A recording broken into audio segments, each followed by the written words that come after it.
Hi, everyone. Thanks for joining today's Houzz webinar, 2015 Houzz and Home Study Research and Trends.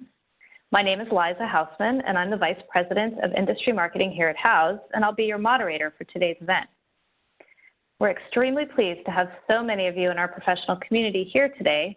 This webinar actually hit max capacity very quickly with over 1,000 people participating today. So let's briefly cover a few housekeeping items before we get started. First, we're going to have about 10 minutes of Q&A following this presentation. Please use the chat or Q&A function to submit any questions you may have. Now, we have such a large number of participants, we may not get to everyone's question during the webinar, but we will do our best to follow up on any questions personally that we don't get to using email after the webinar. This webinar is being recorded and will be sent to all of you and anyone who registered for this webinar within the next week. Of course, if you haven't already, you can download the full Houzz and Home report, which came in the email you received about this webinar. I now want to introduce our lead economist at Houzz, Nina Sichanava. We're lucky to have her here today as the lead on this piece of research to share her particular insights into the 2015 Houzz and Home study. Nina, thanks again, and please take it away. Hello, everyone. To introduce myself, I'm the principal economist here at Houzz, and I oversee our market and economic research. And it's a pleasure today to introduce our largest study both in the industry and at Houzz on the behavior of homeowners and renters in the renovation, decorating, and custom home building industry. The Houzz and Home report that you will have access to is the largest study on remodeling, decorating, and custom building in the U.S. This year, we received over 260,000 responses worldwide, and over 170,000 responses is in the U.S. alone. The survey was emailed to registered users at Houzz. Now, this is the largest survey. Census has also a substantial survey on home renovation that spans 75,000 homeowners and renters. However, it is not very timely. It spans only 2 years, and it takes another year to publish the data.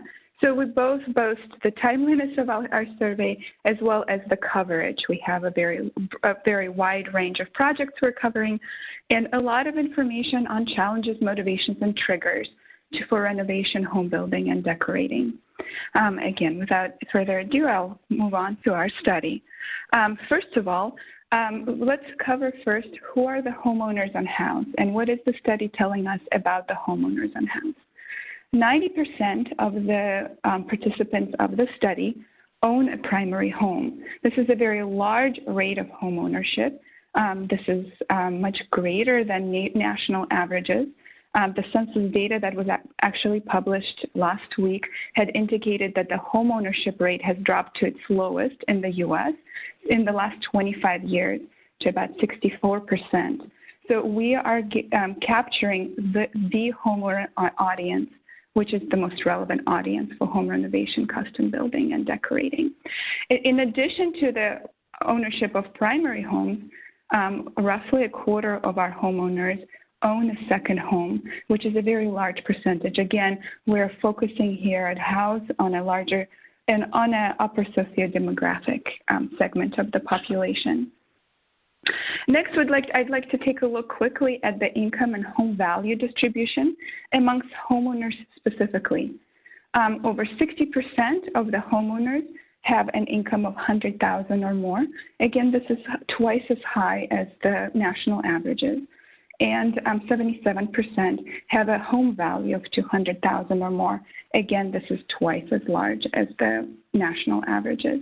And an unprecedented coverage of the very high income homeowners in the $500,000 annual household income and above, as well as very high home values. The age of homeowners on house is very representative of the general population. We are seeing a very large representation of the baby boomer population, 55 plus. The Gen X's, which are typically between 35 and 54, again represent a very large share of homeowners, which is consistent with the general trends in the U.S. Millennial homeowners are still a very small segment of the population of homeowners.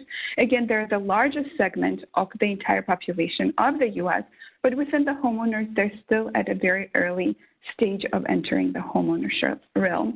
We've gotten over 15,000 responses from millennials.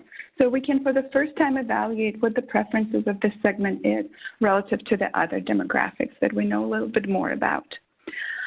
Finally, just touching a little bit on the educational levels of the homeowners. Again, we have a very educated audience with 68% or above of having a bachelor's degree or above. Now, an educated audience implies a more sophisticated audience with more defined preferences potentially when it comes to home activity. That's something important to note.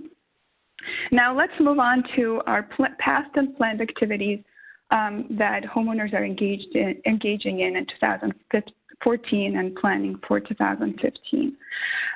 Very quickly, and again at a very high level, in 2014, we have a very active audience of homeowners.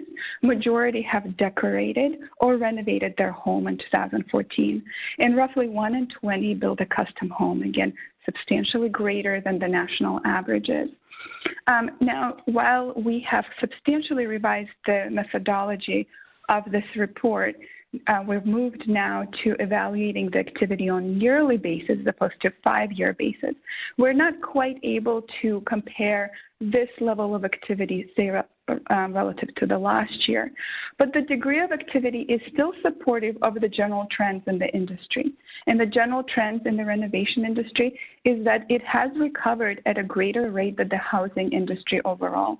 There has been a substantial revival in the home improvement industry, and our numbers are capturing some of that revival.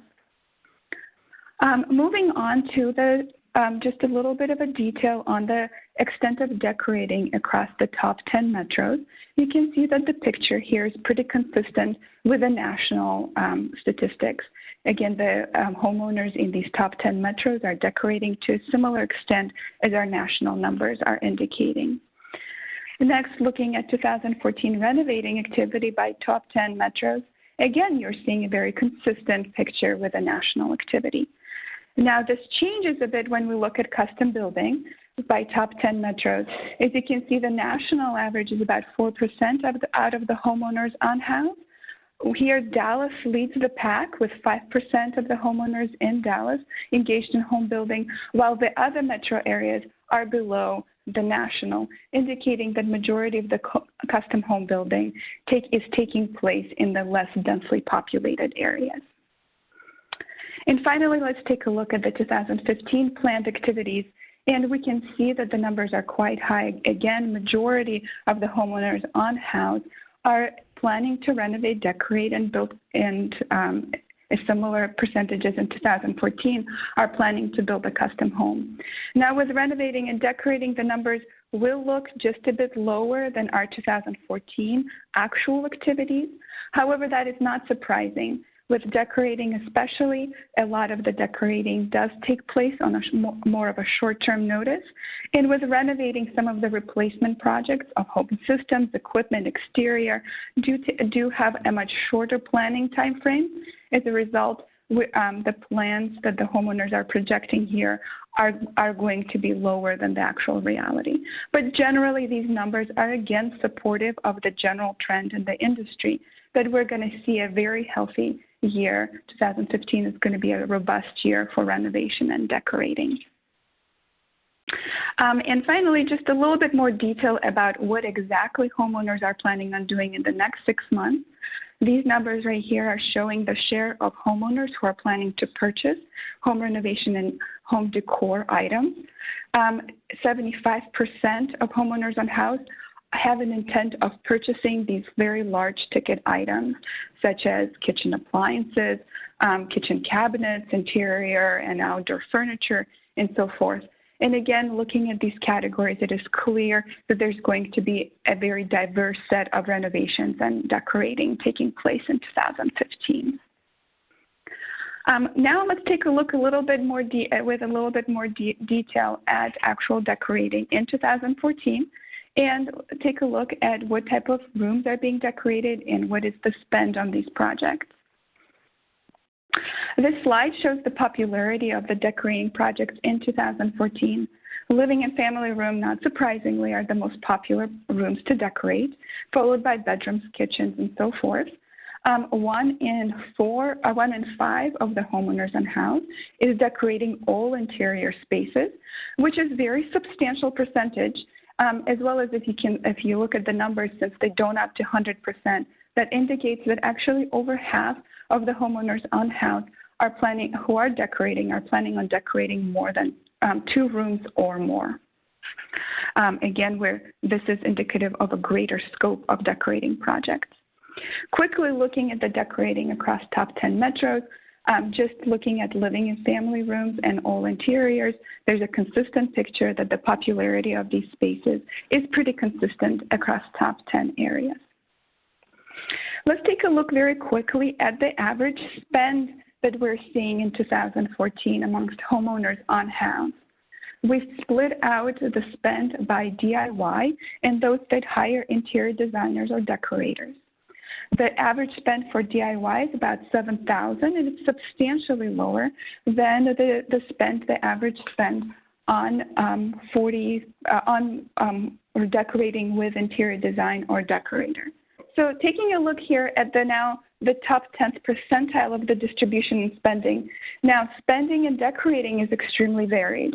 So if we look at the top 10th percentile, the minimum decorating in the top 10th percentile is at least 2 times as high as the average spending in decorating in 2014. And we're seeing that sky is the limit in terms of the top end of decorating. We're seeing a decorating in the $1 to $3 million at the top end. So again, there is a very wide range in terms of decorating activity. And so when we talk about decorating, the way we define it in the study is we're talking about incorporation of products and materials that facilitate home decor. Some of these may be minor renovations, such as painting, window treatments, replacement, and so forth.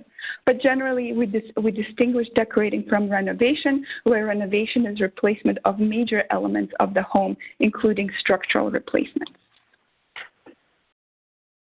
Let's take a look now at the interior renovations in 2014, again with a little bit more depth into what rooms are important ones for renovation and what is the spend and challenges and motivations when it comes to renovation. Here we focus on the popularity of interior renovations, and you can see right away that kitchens and bathrooms are the top of the popularity scale when it comes to renovation.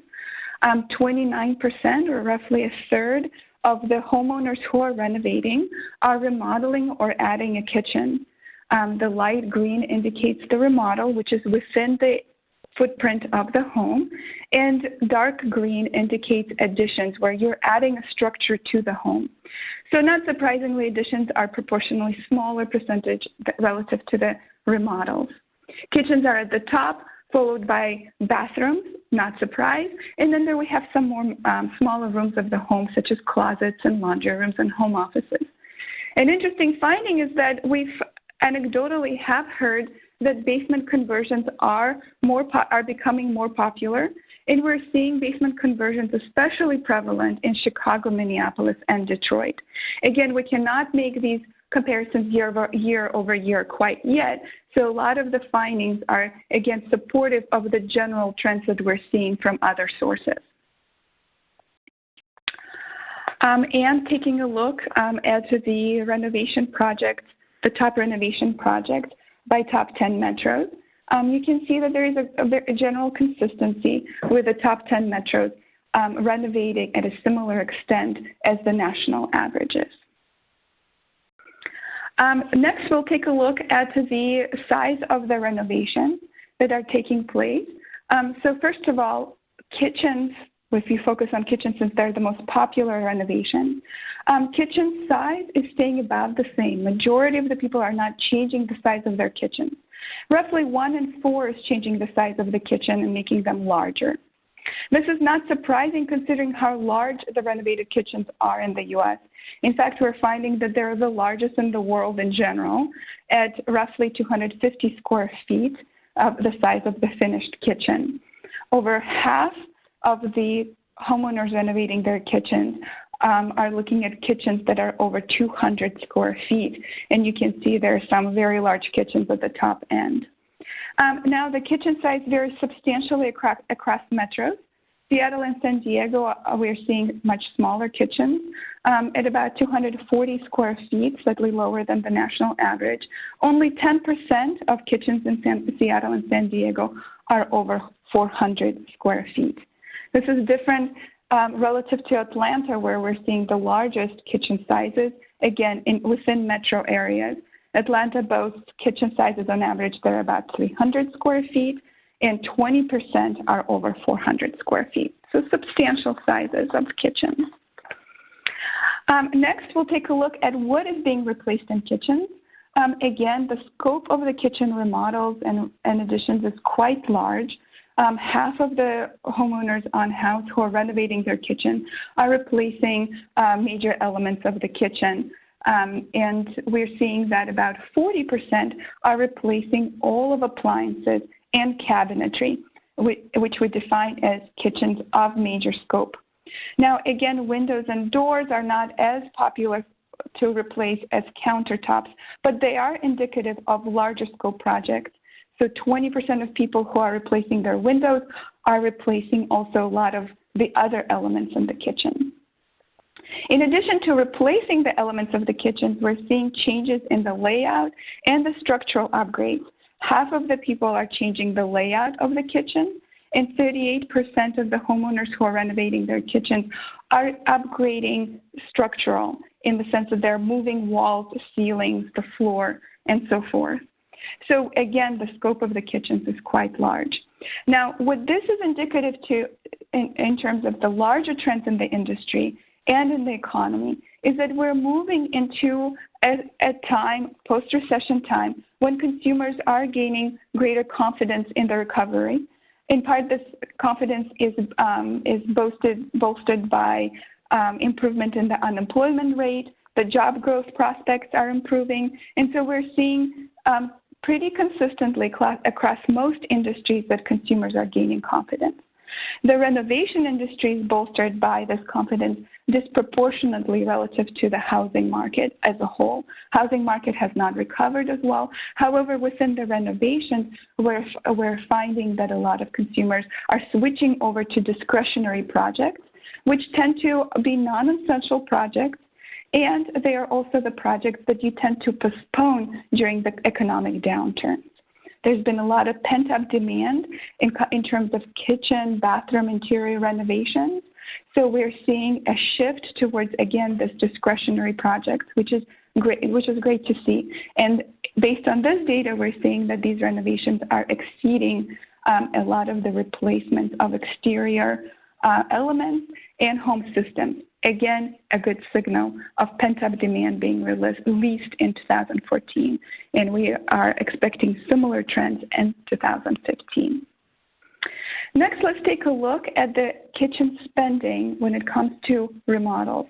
So here we're going to focus on major remodels where a general contractor was involved. On average, we break out the remodel between small and large, and the major scope implies, again, the remodels where all of the appliances and cabinetry were replaced. A large kitchen remodel in a large kitchen is on average $48,000. For a small, you can see it's about $36,500. Now, again, the distribution of spending is quite high. Taking a look at the top 10th percentile of the distribution, the minimum there for a large kitchen is $90,000. And again, there is a very wide range at what the spending is at the very top end. So again, at the top end, we're seeing spending at least twice and greater or higher than the average. One thing to note that the spending varies drastically across generations. In the last 10 years, baby boomers are spending a lot in their home. This is actually uncharacteristic for an aging demographic. Baby boomers tend to be wealthier than in previous years relative to the elderly or the older generations of the previous years. So we're seeing the baby boomers contributing disproportionate amounts to the overall spending in renovation. Here's an example for kitchens, and you can see that baby boomers are spending at least 2 times, if not higher, than the millennials. And it is not surprising. Millennials tend to engage in renovations of smaller scope. They tend to be more DIY, and so it's no wonder that there's such a big difference. Next, let's take a look at the planning timeframe for kitchen renovation. The planning timeframe, which we define by first starting to gather ideas all the way till the start of construction, can range anywhere between 1 month to 24 plus months. More than half, just over half of homeowners who are renovating their kitchen are spending 6+ months just on planning alone. Now, there is going to be a little bit of a difference between the extent to which millennials are planning versus boomers. Millennials are nearly twice as likely to plan a kitchen in less than 6 months than the baby boomers. So there's quite a bit of difference, again, driven by the scope differences between the type of projects across generations. As we transition out of kitchens, quickly taking a look at master bathrooms, we see again a similar picture that renovations of master bathrooms tend to be contained within the existing master bathroom footprint. Master bathrooms are not as large as kitchens, again, not surprising, but still quite large, on average at about 140 square feet. And just about half, just under a half of master bathrooms are over 100 square feet, again, with a wide range at the top end. The scope of master bathroom renovations are, and this is surprising to me, are actually greater than for kitchens. Homeowners on Houzz are as they renovate their master bathrooms, that they tend to replace more elements in a master bathroom. Also, there's a greater extent of layout changes and a greater extent of structural changes. So again, the scope of master bathrooms tends to be greater than kitchens in terms of overall replacement and the work that is being done. Yet, that said, the average spend on master bathrooms is not as high as kitchens. However, it's still quite high. For a large master bathroom that we define at 100+ square feet, and this is a renovation of a major scope where we have a cabinetry replacement, counter replacement, and a toilet at the very least. We're seeing that the average is at about $23,000 for a large master bathroom. And again, this is when a general contractor was involved. The spending is extremely varied. Again, when it comes to master bathrooms and the top 10th percentile, you're seeing a minimum of $50,000 for a large master bathroom renovation. And what this means is that the minimum at the top 10th percentile means that the rest of the upper end is greater than $50,000. So we're seeing master bathroom renovations at $100,000, $150,000, $200,000, and so forth at this upper end of the spend distribution. The planning timeframe for master bathrooms is relatively similar to the renovation of kitchens. Just about a half are spending 6+ months on planning their bathroom, again, from gathering of ideas to the start of construction. There's just a little bit of a difference in master bathrooms tend to take just a little shorter relative to kitchens, but not significantly so. Okay, so that's just kind of an overview of the scope and the spend on kitchens and bathrooms. The next, what I'd like to switch over to is a new element of the House and Home study that we're going to track moving forward. This is where we started asking homeowners to rate the importance of various considerations during their recent renovation. And as you can tell here, the considerations vary dramatically from design and functionality all the way to the importance of smart technology. The slide here shows the average rating of importance of these considerations in 2014 renovations.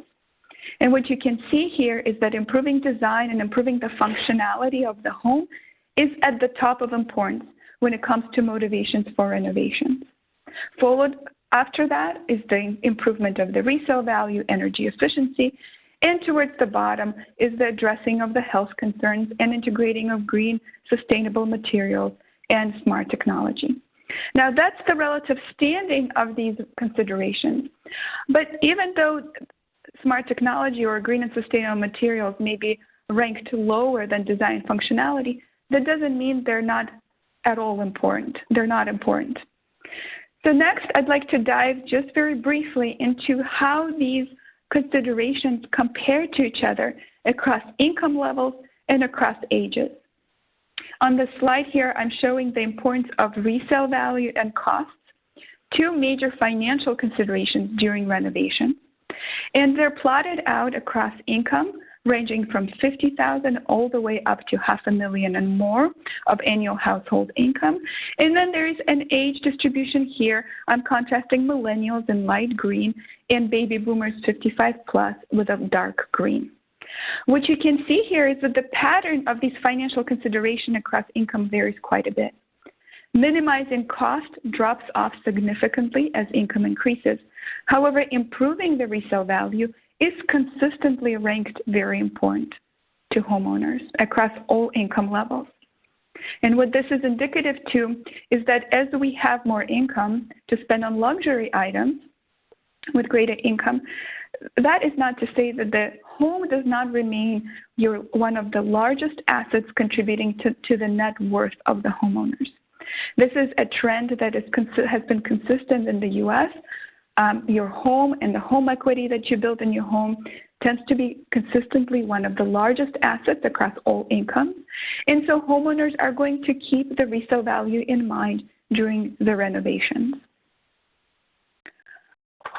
The next slide shows the importance of health and green considerations during renovations.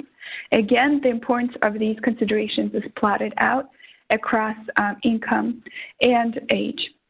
And what you can see here is that the percentage of people who are saying that preventing health concerns and addressing green and sustainable as very to extremely important, again, drops off a bit with income. But there are some interesting trends here across ages. Here we're seeing that millennial homeowners are ranking health concerns significantly above green and sustainable materials relative to other generations. And again, there is an opportunity here for educating homeowners of all types that, a substantial percentage of them consider health considerations as important. So there is an opportunity here to educate them on which elements of renovations and products and materials contribute to the overall health environment of the home. Finally, let's take a look quickly at the importance of technology in home renovation. You can see that consistently improving energy efficiency is extremely important throughout income. Now, with smart technology, we know very little about it, but you can see that the importance of smart technology increases with income as smart technology becomes more affordable, as homeowners understand it better. We're going to see a significant uptick in smart technology, in part because a lot of smart technology contributes to energy efficiency. And finally, wrapping up the renovation section, let's take a look at the top challenges by age. We are seeing here that there's a big difference between the top challenges in renovations across millennials and boomers, with finding the right service providers and finding the right products and materials as the top challenges for boomers, but staying on budget and funding and financing your project is the top challenge for millennials. Again, with being different stages of homeownership cycle and so having different socioeconomic statuses, this is not surprising. And the final note on the renovations is that when we look at renovations, we want to think about what are some of the events triggering renovations. In 2014, I suspect these triggers are somewhat different than they were historically. 40% of the homeowners are saying that they finally have the financial means to renovate. This is indicative of that pent-up demand that I was talking about earlier. But it is also important to note that recently purchased home is an important contributor to renovations. And as we're going to see the housing market recover, the trading up of homes and the first home buying is going to contribute to even greater extent to renovation activity and the health of our industry. Next, I'd like to cover the custom building details that we have gained and insights that we have gained from our report. Here we will focus a little bit on the spending and the size of homes that are being built. The types of custom homes that are being built in the U.S. are quite large. 45% of the homes on average are 3,000 square feet or greater, and majority of the homes are 2 levels or greater. Now, it's interesting to take a look at the variation in the size of the home across the top metros. And you can see here that when we look at very large homes, which are 3,000 square feet or greater, DC is at the top amongst all metro areas in terms of the largest concentration of custom homes that are 3,000 square foot or greater. Now, having a big home does not correlate with how many levels that home has. So while in DC, 3+ level homes are common, in Dallas, most homes are 2 levels or less. And in line with the fact that the custom homes are large, there's a lot of bedrooms and bathrooms that are being built in, with majority of the homes having 3+ bedrooms and bathrooms. Again, there's a consistent picture that across top 10 metro areas in terms of the number of bathrooms and bedrooms being added. Finally, touching on the spend on custom builds in 2014. Again, let's take a look at the averages first. Here we broke out the custom homes into small and large, where small is defined homes under 3,000 square feet. That is kind of ironic considering my home in San Francisco is 1,000 square feet and 3,000 in small nationwide. Large home is 3,000 plus square feet, and you can see there's a great difference in the average spend on these homes. Again, at the top 10th percentile, the minimum for a large home is $1.4 million, and that range again is quite wide, with even greater spend at that higher end on large homes. And finally, I'd like to touch a little bit on the propensity of homeowners to hire professionals on house. And within renovation and home building, we're seeing very large share of homeowners hiring professionals. This is significantly, again, higher than the national average, where within renovations, the national average is 37% of homeowners are DIY. As you can see here, it's only 16% on house. So we're seeing very large concentration of pro hiring on house. And there is a wide range of different types of professionals that are being hired. Again, general contractors are extremely popular, both within renovation and custom building. 1 in 10 are hiring an architect for renovation, and half of custom building homeowners are hiring an architect. Similar rates are observed for interior designers. There's also a very big difference in the way design-build firms are being hired within renovation context and custom building context. And finally, some owners go directly to specialty providers such as electricians and plumbers and carpenters and so forth. And again, this propensity to go directly to specialty is much greater within renovation than custom building. And the final finding and insight from our house and home study is the hiring criteria when it comes to professionals, which is actually very similar between custom building and renovation. These findings are very consistent with our previous findings that reviews and recommendations are the top hiring criteria when it comes to pro hiring, followed by experience with similar scope, communication, organization skills, and so forth. Now, lowest cost-based hiring is on average not as important. However, there is an important generational difference when it comes to this hiring criteria, with millennials being much more likely to look to a lowest cost alternative than other generations. I will hand over to Liza in just a minute, but I wanted to provide you some insights into some of our upcoming research. Again, we have a very ambitious research agenda here at Houzz, and we're happy to share it with our professionals on the site. And we hope that these findings and these insights are going to be helpful in providing you and helping you in your business decisions. So some of the upcoming research reports is we're coming out with an international research report that compares U.S. to other countries when it comes to custom building and renovation. As well as next week, we're coming out with a deeper dive at the landscape trends in the U.S. And a very large research effort that is ongoing is our Houzz Barometer, which is a quarterly research program that gauges your confidence in the economy. We have come out with an index not too long ago that reflects your confidence in the economy that we're tracking over time. And we encourage everyone to participate in this effort. Your individual insights in your metro areas, in your regions, empower this index and make it possible to provide economic trends, not just for national as a whole, but also for your region specifically. And we're happy to share that research with you. It comes out at about in the beginning of every quarter. Okay, and turning over to Liza now. Thank you very much. Great. Thanks, Nina. Just a reminder to everyone in the Pro Center, you can go in there and get access to all of our research, the upcoming landscaping study. We had some questions come in about materials for kitchens and bathrooms. Again, we have deep dives on kitchens and bathrooms, reports specifically on that get into materials that you can find in the Pro Center there. So thank you to Nino, and thank you for this very large group for your patience, especially with some of our audio problems. I apologize for that. If we didn't get to your question on the webinar, again, we'll try to follow up with you individually, and do be on the lookout in your email for additional research reports, as well as the video and audio recording from this webinar. Thanks again, everyone, and we hope to see you again soon.